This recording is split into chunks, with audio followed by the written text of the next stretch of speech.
സഞ്ചാർ സാഥി ആപ്പിന്റെ കാര്യത്തിൽ കേന്ദ്ര സർക്കാർ അല്പം പുറകോട്ട് പോയിട്ടുണ്ട്. സ്മാർട്ട് ഫോണുകളിൽ ടെലികോം വകുപ്പിന്റെ സഞ്ചാർ സാഥി ആപ്പ് നിർബന്ധമല്ലെന്നും വേണമെങ്കിൽ ഡിലീറ്റ് ചെയ്യാമെന്നും കേന്ദ്രമന്ത്രി ജ്യോതിരാദിത്യ സിന്ധ്യ ഇന്ന് വ്യക്തമാക്കി.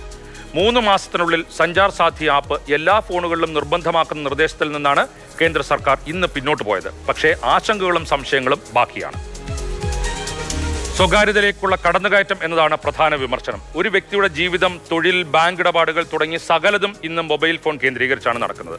വ്യക്തിവിവരങ്ങൾ ചോരില്ല എന്നതിന് ഉറപ്പുണ്ടോ? ആശയവിനിമയങ്ങളും കോൺടാക്ട് ലിസ്റ്റുകളും ചോർത്തപ്പെടില്ല എന്ന് ഉറപ്പിച്ച് പറയാനാകുമോ?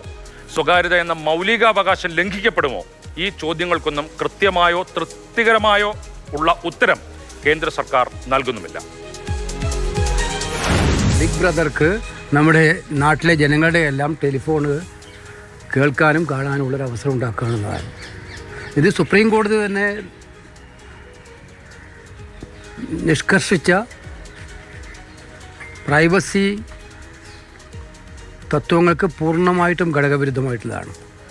ഇത് അടിയന്തരമായിട്ടും പിൻവലിച്ചേ മതിയാവും. ഇന്ത്യയിലെ സ്വകാര്യതയ്ക്കെതിരെ, പൗരൻ്റെ സ്വകാര്യതയ്ക്ക് നേരെയുള്ള കടന്നാക്രമണമാണ് കേന്ദ്ര ഗവൺമെൻറ് നടത്തിയിരിക്കുന്നത്.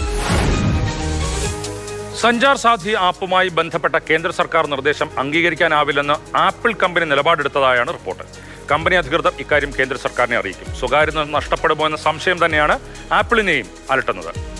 തട്ടിപ്പ് കോളുകൾ തടയൽ, നഷ്ടമായ ഫോൺ വീണ്ടെടുക്കൽ, നമ്മുടെ തിരിച്ചറിയൽ രേഖ ഉപയോഗിച്ച് മറ്റാരെങ്കിലും കണക്ഷൻ എടുത്തിട്ടുണ്ടോ എന്ന് മനസ്സിലാക്കൽ, സെക്കൻഡ് ഹാൻഡ് ഫോണുകൾ മുൻപ് ഏതെങ്കിലും കുറ്റകൃത്യത്തിന്റെ ഭാഗമായതാണോ എന്ന് തിരിച്ചറിയൽ എന്നിവയാണ് സഞ്ചാർ സാഥി ആപ്പിന്റെ നേട്ടങ്ങളായി കേന്ദ്ര സർക്കാർ പറയുന്നത്. പക്ഷേ എല്ലാ ഫോണിലും സഞ്ചാർ സാഥി ആപ്പ് നിർബന്ധമാക്കിയതും അത് ഡിലീറ്റ് ചെയ്യാൻ പാടില്ലെന്നുമായിരുന്നു കേന്ദ്ര സർക്കാരിന്റെ ആദ്യ നിലപാട്.